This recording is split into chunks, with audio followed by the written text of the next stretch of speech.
your nation, your province,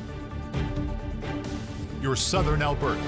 From the heart of Lethbridge, it's Bridge City News Weekend Edition with Jeanette Roche.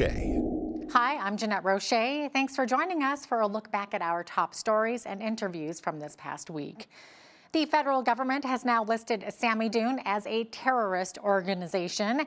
They were behind the many pro-Palestinian and anti-Israel rallies across the country, including the protest in Vancouver where "Death to Canada" was chanted. The designation means Canadians are banned from donating or providing property to the group. The U.S. has added a Canadian citizen affiliated with Samidoun to its counterterrorism list. Sun political columnist Brian Lilly says it's about time Samidoun received a terrorist designation from the Trudeau administration. Hopefully, it means that we're going to see less of them at these public rallies. You're right, they have been front and center in Toronto, they're front and center in Vancouver. That whole "Death to Canada" chant, "Long live October 7th," that's all Samidoun. They've been part of the encampments. So being part of that organization now comes with a criminal charge. They won't be able to fundraise. Their ability to disseminate information will be curtailed in this country, and those are all good things. Meanwhile, Conservative leader Pierre Poilievre criticized the Prime Minister and his stance on the Houthi terrorist group. On the social media platform X, Poilievre says, quote, "Trudeau buckled under pressure from common-sense Conservative demands to ban the terrorist group Samidoun in Canada, but is still refusing to ban the Houthis from operating on Canadian soil. Hate crimes are up 251%, and violent crime is up 51% after 9 years of the NDP Liberals failing to protect our people," end quote. In other news, the Prime Minister says his government expelled 6 Indian diplomats linked to criminal activity after New Delhi refused to cooperate in investigations. He says Canada is still asking India to cooperate with RCMP probes into violent incidents and coercive behavior linked to agents of the Indian government. As the RCMP Commissioner stated earlier, they have clear and compelling evidence that agents of the Government of India have engaged in and continue to engage in activities that pose a significant threat to public safety. This includes clandestine information gathering techniques, coercive behavior targeting South Asian Canadians, and involvement in over a dozen threatening and violent acts, including murder. Federal NDP leader Jagmeet Singh, meantime, says outside of expelling the Indian diplomats, the federal government must hold an emergency public safety committee meeting to discuss what else can be done to protect the lives of Canadians. Alberta Premier Danielle Smith spoke out against Ottawa's proposal to require Canada's oil and gas sector to cut greenhouse gas emissions. The proposal to slash them by 35 to 38% by 2030 from the 2019 levels. Smith says a production cap of that magnitude would severely hurt Alberta economically, restricting growth and hindering investment. She says it's time to scrap the cap. Once again, Ottawa is attempting to set policies that are short-sighted and reckless. This fall, the federal government plans to table regulations that would set mandatory targets with irresponsible timeframes for upstream oil and gas and liquefied natural gas facilities. Ottawa says they're working to cut emissions, but we all know that's what they're really doing is cutting production of oil and gas. And this, by extension, will cut jobs and revenues across the country. And that should concern every Canadian. Alberta's oil and gas industry is a huge part of Canada's economy. It provides a stable energy supply for Canadians and also for people who live in countries and import our oil and gas products. The Alberta government says the province has seen an influx of 518 physicians recently, which represents an increase of 4.5% compared to the same period last year. Officials say there are now 12,126 physicians registered in Alberta. Calgary has seen the largest increase of 370 doctors. Health Minister Adriana LaGrange says her government's priority is strengthening primary health care across the province, which is why they are setting up Primary Care Alberta. It will be led by Dr. Kim Simmons, who will act as CEO. Which means more Albertans will be attached to a primary care provider, which may be a family doctor or a nurse practitioner, but no one should be forced to seek primary health care in an emergency department or acute care setting. This work will include introducing new models of primary care, which means supporting the formation of teams of primary care professionals to work together and provide comprehensive health care to each Albertan. Primary Care Alberta will also work to increase access to after-hours care, including options for virtual and digital health where appropriate, because health issues don't just happen during business hours, and I think we all know that. But the health minister's announcement was criticized by Alberta NDP leader Naheed Nenshi and NDP nominee for Lethbridge West Rob Miyashiro. Nenshi also took issue with the UCP's recent ad campaign against the federal government's emissions cap and offered support to Miyashiro for the upcoming Lethbridge West by-election. BCN's Landon Hickok has the story. Alberta NDP leader Naheed Nenshi was in Lethbridge alongside Lethbridge's West NDP nominee Rob Miyashiro to address a number of issues, primarily in healthcare. Nenshi was critical of Health Minister Adriana Lagrange's morning announcement of Alberta's new primary care agency. He said the new announcement is like shuffling deck chairs on a sinking ship. The announcement said nothing about getting more family doctors. It said nothing about paying family doctors reasonably. It said nothing about improving people's access to primary care. Instead, we have a new CEO and a whole set of new managers to develop a new system that still doesn't have any money and still doesn't have any people working in it. Other reactions, such as the Alberta Medical Association, have a more moderate reaction to Tuesday's announcement. The primary care comprehensive model was tabled earlier this year, and the AMA have campaigned to get the provincial government to get it into action. I mean, I think it's vital, and we've talked about this before, about the primary care is the foundation of a healthcare system, and we need to stabilize it and we need to build it. And, part of that for us, or a huge part of that, is getting this PCCM model put into place so that we can stabilize and retain the physicians we already have. Then with this organization, hopefully we can build upon that. We can become a model across the country where family physicians want to come and work. So that would be aspirational, and we'll see if we can get there. The recent news of 2 Lethbridge physicians leaving the province brought alarm to the residents in the city, including one resident who now has to travel nearly an hour to Milk River for her family to get any health care. I definitely can't blame our doctor for leaving. People need to work in supportive places, and I just can't see why a family physician would stay here and practice in Alberta when there's other provinces that they could practice in. I would say, though, that my family and many families are more vulnerable, and our children are more vulnerable because of this, and I would like to see something change. And I have some news for the UCP, because they don't seem to get it. It's impossible to find a family doctor in our community. But don't just ask me. Check the primary care networks, find a doctor tool. Well, you find a doctor in Lethbridge and there's nothing that comes up. Tuesday morning, the UCP government launched a major ad campaign to voice against the federal government's emissions cap on oil and gas. Nenshi also criticized the campaign, citing it is heavily funded by taxpayer dollars. This is typical Danielle Smith and UCP. They're spending a whole bunch of taxpayers' money in places like Halifax to try and influence the upcoming federal election instead of actually solving the problem. For Bridge City News, I'm Landon Hickok. The full statements from Nenshi and Miyashiro are available on our website and the Bridge City News YouTube channel. The court case has begun involving an Alberta woman who is suing both the provincial and federal governments over injuries she says she sustained because of receiving the COVID-19 vaccines. Carrie Sakamoto from Lethbridge claims she now has Bell's palsy resulting from 2 shots of mRNA vaccines. One of her lawyers is Jeff Rath from Rath & Company, who joined Hal Roberts from Calgary to chat more about this case. Jeff, you say it's pretty important that Carrie and other Canadians who have been injured as a result of the vaccine be fairly compensated? Absolutely. It's in Carrie's case, she has a recognized vaccine injury.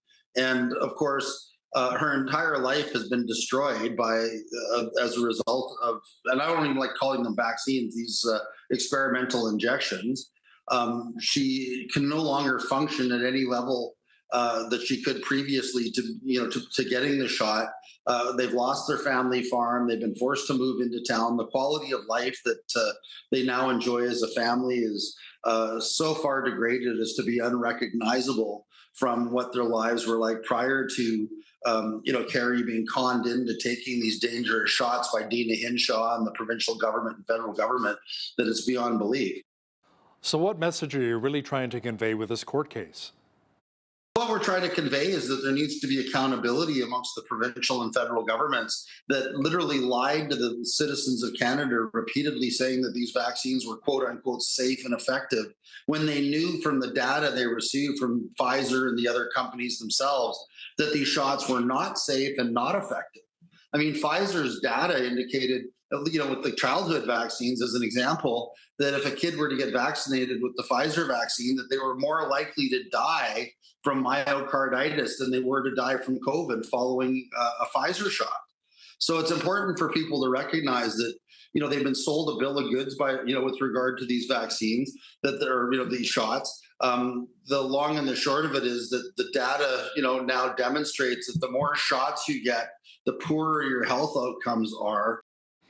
Now, Jeff, didn't those who were injured by the vaccine already receive some form of compensation by the federal government?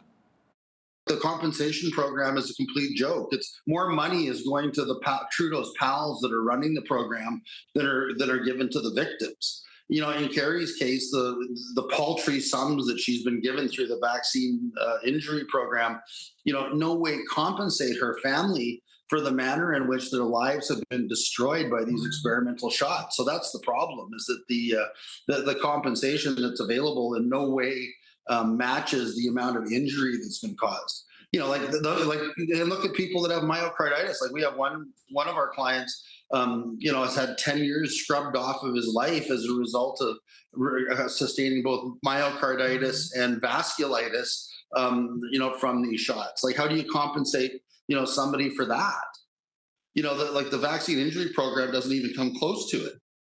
Thanks so much for your time today, Jeff. That was Jeff Rath with Rath & Company. He's one of the lawyers representing Kerry Sakamoto, who is suing following injuries she says she sustained after receiving the mRNA vaccines.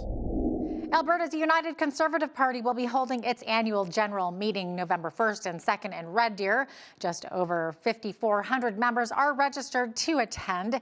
They will be debating 35 party resolutions, but according to legislative reporter Tyler Dawson, there are also some unusual policy ideas that will not be discussed. Here is Tyler Dawson and BCN's Hal Roberts.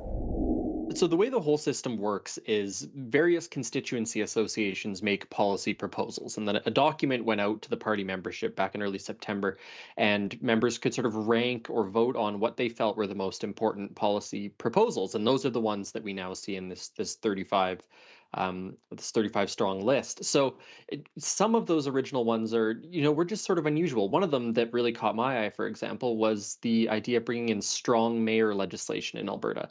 Now, this has already happened in Ontario, and it basically means that a mayor is a little bit more than just one vote on council. They have some budget making responsibilities. They have some veto powers. And there was the proposal that the UCP should consider that as government policy. That did not make the cut. There were some suggestions that there should be funding restrictions on sort of late-term abortions. That didn't make the cut either. So really what you have here is this sort of final list, and a good chunk of it is very much bread and butter conservative politics, opposition to the carbon tax. I think nobody's surprised that the UCP is going to be debating their opposition to the carbon tax, although, I can't imagine there's going to be people on the yes and the no side of that one.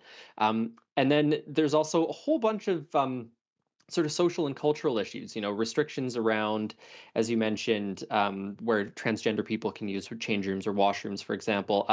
The other one you mentioned was to only have 2 genders on official government documents. This would actually reverse a policy change made by Rachel Notley's NDP in 2018. So really what you have here is some bread and butter conservative issues and a bunch of sort of social cultural issues that are certainly very exciting for the UCP base. In the broader context, though, I think there's a lot of concern in Alberta right now about cost of living, the state of healthcare. So you have to wonder if the policy proposals that are going to be debated, if these are really the things that Albertans are, particularly concerned about at the moment. So that's something that I think is going to be quite interesting going forward. Now, during this convention, Daniel Smith will also be facing a leadership review. Now, normally a leader doesn't face a review after winning an election, but this is kind of an unusual quirk the party's put in place. Yeah, so all this stuff's sort of governed by party bylaws, and one of those rules is that every third convention, or once every 3 years, there needs to be a leadership review, sort of regardless of anything else that's been going on.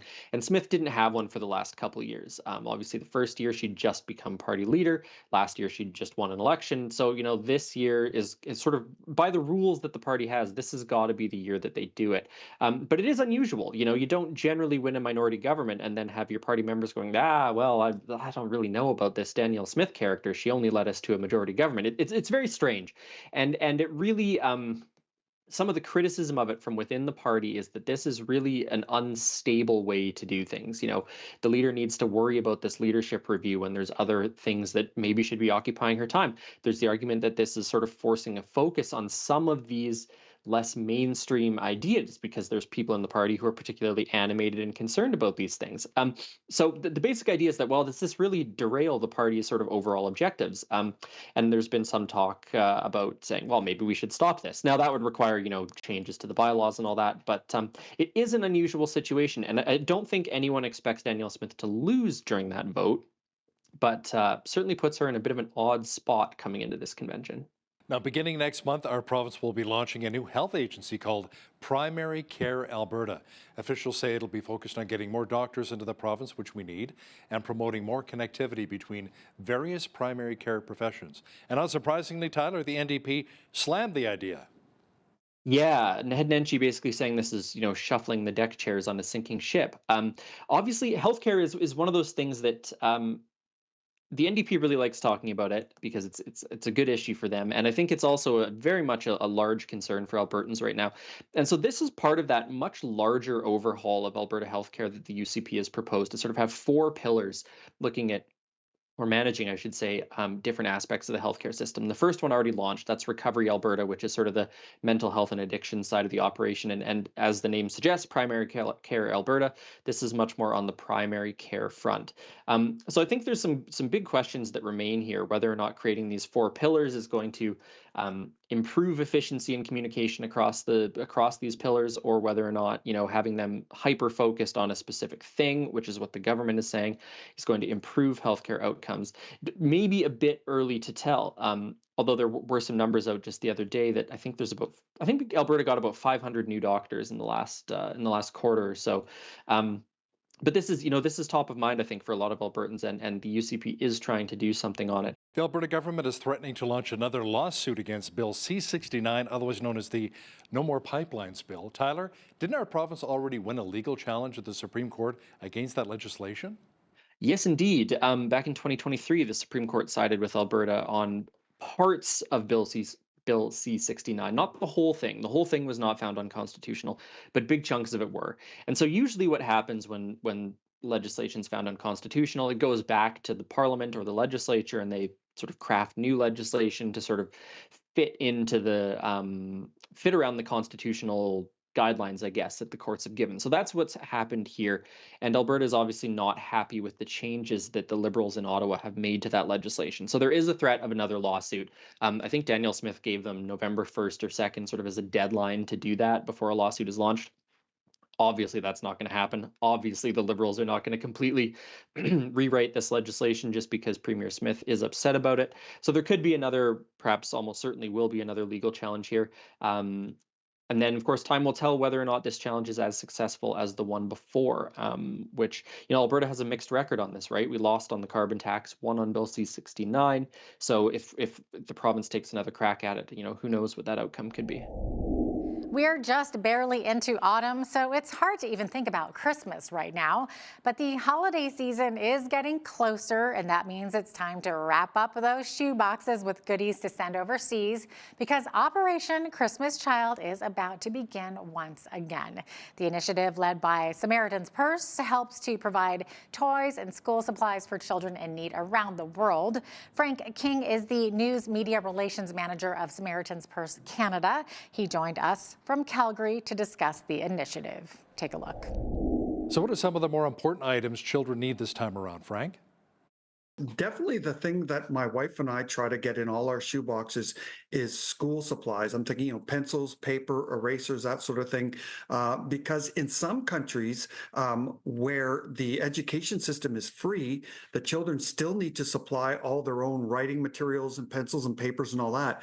That alone means some children will not get to go to school, will not get to get an education, and will not have an important cog in what it takes to break out of the cycle of poverty that traps so many families in the developing world. So when my wife and I pack our shoe boxes, we always make sure we have school supplies in there. That's a big key one for us. That's awesome. So Frank, if folks want to learn more about Operation Christmas Child and the Shoebox campaign, where should they go? The easiest place to go is SamaritansPurse.ca. We've already got sort of our homepage on the website sort of littered with Operation Christmas Child stuff. I should mention too that if some of your viewers are living in areas where there are no drop-off locations, the easiest thing to do is go to packabox.ca and you can pack your shoe boxes online. In the last few years, my wife and I have done it this way. It's so handy, it's so convenient. And what happens then is in the new year, we get a whole bunch of volunteers at our Calgary Processing Center. And what we do is we physically pack the shoe boxes that people have done online, and then off they go to countries in Central America and Philippines and Ukraine and French-speaking West Africa. That's wonderful. Thanks for your time today, Frank. That was Frank King, News Media Relations Manager from Samaritan's Purse, joining us from Calgary. Up next, another downtown business closes its doors. Its owner reflects on its windfalls and pitfalls. But first, a quick break.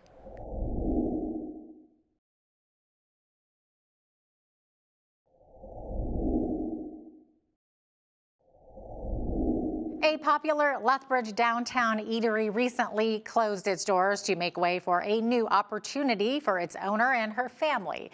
In this next story, BCN's Naveen Day sat down with Devin Bone as she reflects back on her time as Lethbridge's iconic pitmaster. Ready? Yeah. It's time to put your fat pants away, at least for now. Famed Lethbridge diner Hickory Street closed their doors over the Thanksgiving weekend. The restaurant needed to close after a deal with a potential buyer fell through. Inside the restaurant, where the smell of Southern barbecue still slightly lingers, owner Devin Bone shares why the sale of the iconic eatery was necessary. Our family was presented with an opportunity for our son to play basketball in the United States. That was a great opportunity he's not going to see here, just because basketball it's a lifestyle down there. It's just done differently than it is here, and we felt like it was a great opportunity for our family to help him chase a dream. I have another secret business in the works that we're going to announce by the end of the year. I'm not going to open another barbecue restaurant. It was fun. I learned lots. I'd never worked in the restaurant industry, so teaching myself was super fun. The eatery started off as a food truck, but then they added a restaurant in the village of Sterling. The business's popularity continued to increase when they moved the restaurant into downtown Lethbridge. However, it was not without significant challenges, such as the COVID-19 pandemic, which affected many businesses, including Hickory Street.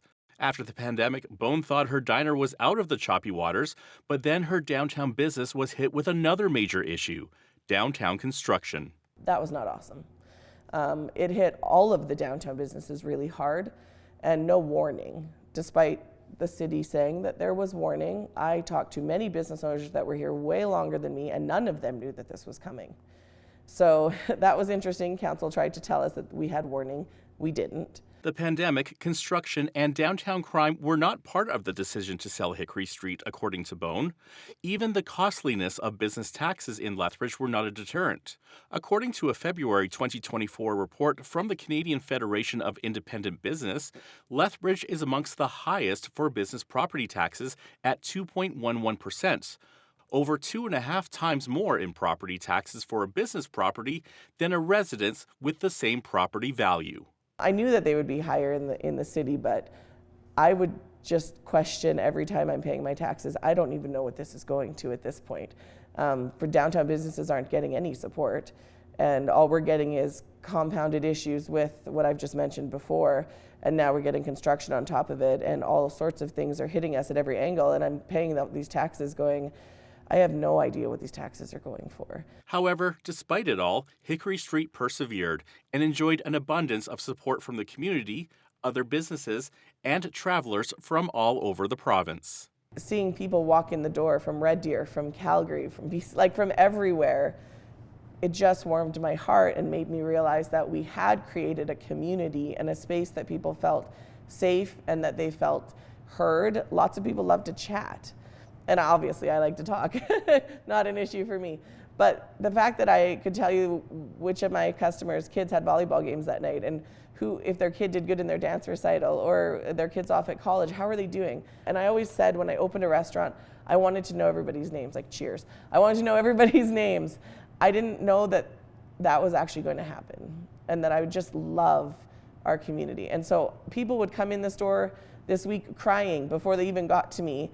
And then I would cry, and then we would just cry. And so lots of tears were shed, but they were all happy and a few sad that we were leaving.